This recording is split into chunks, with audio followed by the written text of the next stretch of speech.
Olá pessoal, bom dia, tudo bem? O ser humano sempre tentou prever o futuro, né? E para que prever o futuro? Porque tem um grande poder envolvido nisso. Só você ver como exemplo o Almanaque dos Esportes que o vilão Biff Tannen roubou no filme antológico De Volta para o Futuro, né? Um senhor lá, personagem, vai para o futuro, pega um almanaque de todas as vitórias lá dos jogos e corridas de cavalo e dos times que competiam, futebol americano, beisebol, e aí vai lá com essa informação na sua mão, sabendo quem ia ganhar, quem ia perder, apostou ali, participou das apostas e ficou milionário, né? E aí criou ali um grande futuro bem negativo, né? O famoso 1985 alternativo de Rio Valley, que a cidade era mais ou menos normal, ficou completamente dilacerada, porque um magnata ali da corrupção se tornou poderoso ao ponto de dominar tudo por ali. Né? Então, prever o futuro pode trazer grande poder, ou assim como também no filme Pi, do Darren Aronofsky, em 1998, não é As Aventuras de Pi, é o filme Pi, tá? Filme que vai falar a história de Max, lá em Manhattan, um jovem gênio que evita contato com as outras pessoas, sofre uma terrível dor de cabeça, mas ele descobre o número completo do Pi e esse número traz para ele o acesso a segredos da existência da vida na Terra e também ele começa a ser ali alvo de um interesse de operadores da Bolsa de Valores, porque com esse conhecimento que ele tinha, ele poderia achar um algoritmo para prever as oscilações da Bolsa de Nova York. E claro, isso tem muito poder, né? Agora, tem certos tipos de previsões do futuro que acabam acontecendo hoje, são previsões meio de interferência, né? Você diz, vai acontecer isso, mas na verdade você que está fazendo com que isso aconteça e às vezes passa ali como alguém que previu o futuro. Como é o caso da profecia autorrealizável, né? Com aquela velha história, o banco vai quebrar. Aí todo mundo fica com medo desse boato que o banco vai quebrar, vai até o banco, tira o dinheiro. Aí o banco quebra de verdade. Então essa é a profecia autorrealizável. Mas na era dos Simpsons, né, acabou o fim da previsão do futuro, porque agora não precisa prever quase mais nada, porque já está sendo anunciado abertamente o que será feito, tá? E aí você pergunta, mas por que alguém vai ficar anunciando aquilo que vai ser feito? Alguns vão dar uma resposta meio mística, né? Vão falar que é por causa da egrégora. Egrégora é o nome que eles dão para forças espirituais que são criadas a partir de uma soma de energias coletivas, né? Sejam elas mentais ou emocionais, que são consequências ali da congregação de duas ou mais pessoas. O termo também pode se caracterizar como uma espécie de campo, né, de energia que é criado num ambiente astral a partir de energias que são liberadas por um grupo de pessoas através dos seus chamados padrões vibracionais, né? Então, o que esse pessoal da linha mais esotérica vai dizer? Vai dizer que quando eles anunciam um projeto que eles querem fazer no futuro e isso fica impregnado na mente das pessoas que ali estão assistindo isso, é mais fácil de realizar esse projeto no futuro porque existe uma energia psíquica voltada para isso, né? Mas eu prefiro usar aspectos da psicologia para explicar isso.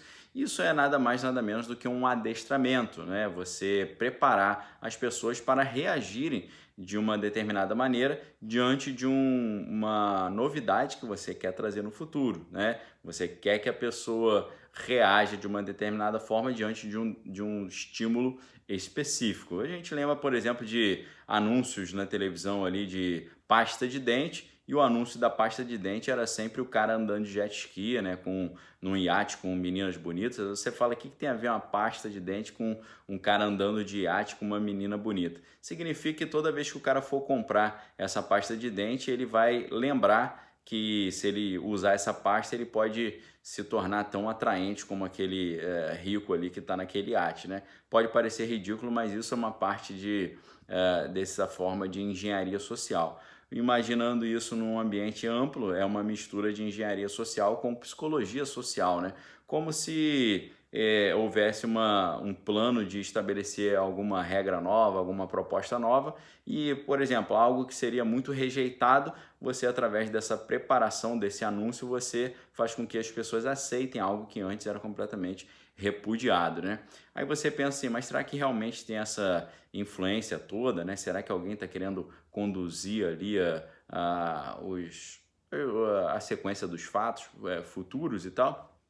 Aí a gente entra nessa ideia, né, de programação preditiva. A programação preditiva é uma teoria de que governos ou grupos, né, poderosos estariam usando ali a indústria cultural, como filmes, programas televisivos e livros de ficção, como uma espécie de ferramenta de controle mental em massa, né, com o objetivo de tornar a população mais receptiva a determinados eventos futuros planejados. Essa teoria ela foi proposta pela primeira vez pelo pesquisador Alan Watt, que define a programação preditiva como uma forma ali mais sutil, né, de condicionamento psicológico realizado pela mídia para familiarizar o público com as mudanças sociais que desejam implementar. Dessa forma, as pessoas ficariam mais propensas a aceitar essa nova realidade imposta. Os meios de comunicação funcionariam como instrumentos, né, para realizar essa espécie de estratégia de propaganda. Isso porque, ao assistir algo, né, que uma pessoa normalmente percebe como entretenimento, a resistência crítica é geralmente reduzida, né, e as mensagens são recebidas com mais facilidade quando aparece esse adestramento na forma de um produto cultural, né, não de uma pregação política específica. Tem até uma relação interessante entre programação preditiva e teoria da aprendizagem social. A aprendizagem social é a capacidade de reproduzir um comportamento observado que funciona com base na imitação. Tá? No experimento mais popular dessa teoria, né, crianças batem ou ignoram um boneco de um palhaço, dependendo do comportamento que viram sendo exibido ali por um adulto, né? Muitas pessoas acham exagerada essa concepção da maneira como os eventos são premeditados, mas basta você conhecer um nome para descobrir que isso não está distante dessa realidade. O nome é Chase Brandon. Ele trabalhou durante 35 anos como oficial de operações da CIA, vivendo ali debaixo de disfarce durante 25 anos. Ele se aposentou em 2006, mas continua prestando consultoria para diversas instâncias da comunidade internacional de inteligência, do Departamento de Defesa e para várias organizações estaduais e federais americanas. Na sua última missão, Chase Brandon era oficial sênior da diretoria da Agência Central de Inteligência, atuando ali como porta-voz da agência e o contato oficial da CIA com a indústria do entretenimento, ou seja, ele era o responsável do escritório de ligação dos serviços de inteligência com a indústria do entretenimento, ou seja, a indústria do entretenimento estava aberta para fazer parcerias com projetos ali de propaganda estatal que eles estavam querendo fazer, né? Ele também prestou consultoria técnica para vários filmes, séries de televisão e documentários, como Missão Impossível 3, Identidade Bourne, 24 Horas e para os canais também Discovery, canal Learning e canal Military também. O Chase Brandon era a conexão entre os projetos de serviços de inteligência e os produtores de Hollywood, né? Então, fica aí essa reflexão. Mas vamos aos fatos, né? Por que eu estou falando isso? Lá nos Estados Unidos a gente está vendo muito fortemente a mídia e políticos importantes de oposição insistindo na ideia de que o Donald Trump vai perder a eleição, mas ele não vai aceitar a derrota e por causa disso ele terá que ser removido do cargo à força, tá? A presidente da Câmara, né, lá nos Estados Unidos, a terminologia é diferente, né? Speaker of the House, né, seria aquela que fala pela casa, né? Mas House é a Câmara dos Deputados Federais nos Estados Unidos, né? Então a presidente da Câmara, Nancy Pelosi, ela já disse isso, né? Assim como o próprio candidato democrata Joe Biden e até o ex-procurador-geral da época dos governos do Obama, né? Que era o Eric Holder, né? E lá nos Estados Unidos, por exemplo, a galera está organizando ali um grande movimento a partir do dia 17 de setembro ali para fazer esse movimento ali ao redor da Casa Branca para tentar fazer uma pressão para que o Trump nem se candidate, né? Não se reeleja, né? Mas o que é mais interessante, que é o tema desse vídeo aqui, foi uma matéria que o Ben Smith ele publicou no New York Times, agora no dia 2 de agosto. O título da matéria é Como a mídia pode divulgar a história da eleição de maneira errada, traduzindo para o português. O subtítulo da matéria é Podemos não saber os resultados por dias, talvez semanas, então é hora de repensar a chamada noite das eleições, né? A noite das eleições com aquelas apurações, né? Ah, estado tal votou a favor do Trump, estado tal está a favor do Joe Biden, não sei o quê. E tem um trecho ali do texto que é extremamente curioso, né? O trecho diz mais ou menos assim, a gente traduzindo. Convenientemente, um grupo de ex-altos funcionários do governo anterior, né, chamado Projeto de Integridade de Transição. Olha o nome do grupo. Altos funcionários, um grupo chamado Projeto de Integridade de Transição. Na verdade, jogou 4 cenários possíveis, incluindo um que não parece muito diferente de 2016, uma grande vitória popular acontecendo para o Biden, mas uma derrota eleitoral limitada, presumivelmente alcançada depois de semanas contando os votos na Pensilvânia. Então, o que eles estão fazendo? Assim como no meio militar eles fazem simulações de guerra, chamados jogos de guerra, o pessoal da campanha do Joe Biden, né, o pessoal do Partido Democrata, eles estão fazendo jogos e simulações de como serão essas eleições agora, de novembro de 2020. E aí chegaram ali a uma situação semelhante que aconteceu com o Trump, né? Uma vitória popular, mas uma derrota eleitoral, né? Porque lá tem 2 tipos de votos, né? Tem um voto popular e esse voto eleitoral. O Trump venceu um e perdeu no outro, e a Hillary venceu um e perdeu no outro, mas o Trump, tendo vencido no lado mais importante, acabou sendo eleito, tá? Então eles dizem que nessa simulação que o Ben Smith conta nesse importante artigo, eles dizem que vão passar a probabilidade, né, dentro da simulação é que eles vão ficar muito tempo contando os votos, uma vez que há uma grande chance de, nessas eleições americanas, os votos serem feitos pelo correio, por causa dessa questão de isolamento e crise sanitária.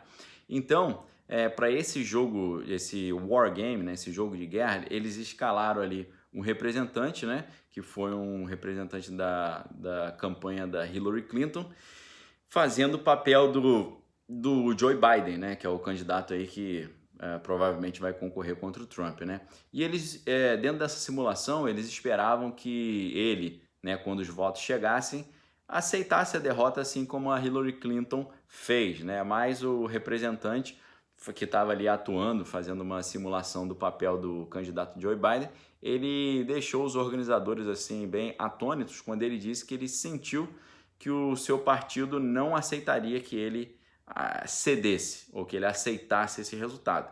E aí, através de uma alegação de supressão de eleitores, ele persuadiu os governadores de Wisconsin e Michigan a enviar eleitores pró-Biden para o colégio eleitoral, ou seja, para fazer uma avaliação. Nesse cenário, o que acontece?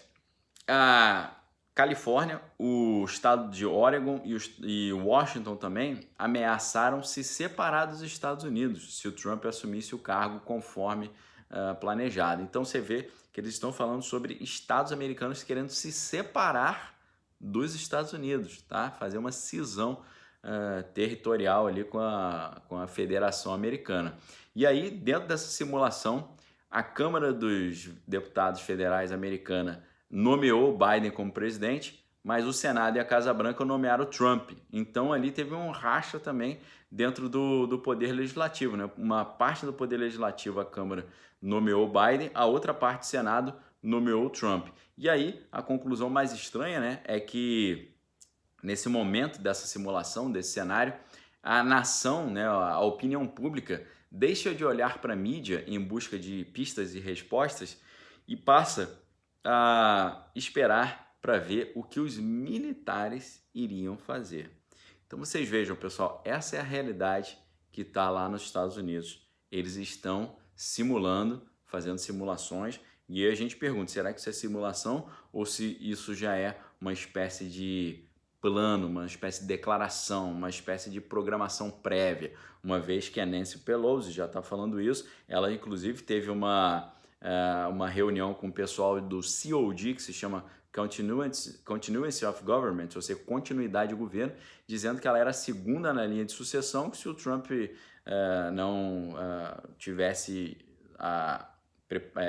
na posição de governar, ela como presidente da Câmara assumiria. E aí a gente viu o Eric Holder, né, o próprio Joe Biden, entre outras figuras, falando já e disseminando essa ideia aí na grande mídia. Então, É um cenário tão preocupante que o próprio dólar, que é sempre visto aí como uma espécie de refúgio de segurança, já não está com tanta confiança assim, uma vez que muitos estão se refugiando no ouro, né? O ouro está subindo de valor assim drasticamente, e isso mostra o tamanho da insegurança dentro do mercado internacional. Então, pessoal, esse é o cenário que está lá, isso é o que eles estão falando lá, isso é o que a mídia está ventilando, tá? Que os formadores de opinião estão assim disseminando, pulverizando na mente das pessoas.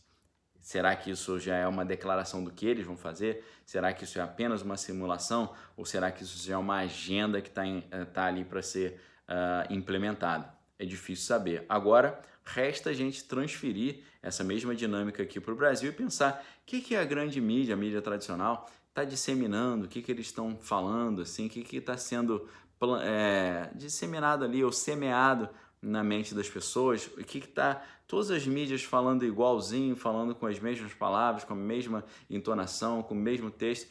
Então é importante a gente fazer esse exercício aqui também, porque a dinâmica não é muito diferente. E muito do que aconteceu lá acontece aqui depois, a gente continua importando esses modelos, né? O nome Trump, né? Donald J. Trump é o nome dele, né? Donald John Trump. Trump, curiosamente, lá nos Estados Unidos significa trunfo, né? Trunfo dentro da ludologia, que é o estudo dos jogos, né? É um tipo de jogo de carta, né? Que pode ser uma parceria de 2, 4 ou 6 jogadores, mas também no jogo normal de cartas é quando um naipe prevalece sobre os outros. E a gente tem que saber se o Trump tem um trunfo para poder vencer todas esses cenários, esses jogos de guerra. Já que a gente está falando de jogo, o Trump, será que o Trump tem um trunfo? A gente não sabe, só o tempo dirá. E aqui também a gente pode usar essa mesma análise, essa mesma reflexão para tentar entender esses jogos de poder que acontecem aqui em terras brasileiras também, tá? Pessoal, excelente semana para vocês, fiquem com Deus, examine todas as coisas, retém que é bom. Fica o convite para você se tornar membro do canal, clicando aqui embaixo, se tornando membro, você vai ter acesso ao conteúdo exclusivo do Direto do Bunker e especialmente essa semana acesso a um curso muito legal que eu dei chamado Pocket Conservador, onde a gente aborda ali a história do conservadorismo e como ele se aplica no cenário atual hoje, tá bom? Um abraço a todos, obrigado pela audiência, a gente se vê em breve. Valeu!